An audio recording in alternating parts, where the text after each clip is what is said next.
Have I ever told you about whiny rock?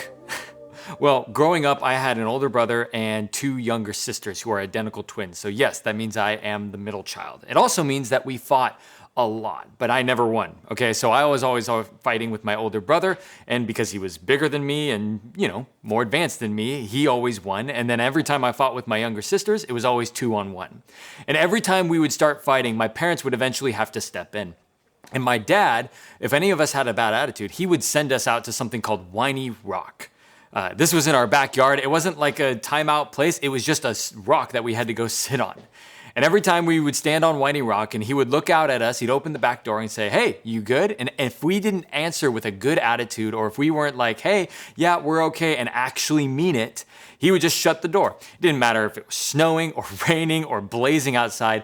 We were stuck on whiny rock until we got out of the bitterness and the resentment. And you know what? Looking back on it, I actually realized what it taught me. You see, there was no time limit to whiny rock. It actually taught me this, that it was up to me how long I stayed on whiny rock. Are you still stuck on whiny rock? I love what the author of Hebrews talks about when it talks about bitterness and the toxic emotion that it is. They actually write this and say, "See to it that no one falls short of the grace of God, and that no bitter root grows up to cause trouble and defile many." The Bible shows us just how toxic the emotion of bitterness actually is for us.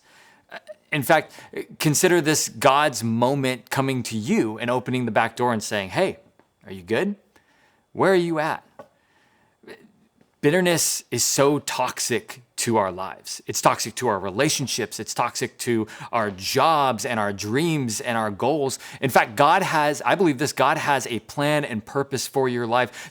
Plans and purposes that far exceed what your expectations are. He's got good works for you in the future. He's got amazing things that he wants to bring you into, but bitterness has no place in it. Bitterness can't go with you into the future that God has for you. And so he's opening the back door and saying, "Hey, are you good?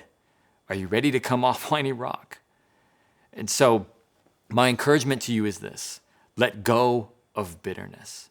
Practice the difficult art of forgiveness and step into the future that God has for you.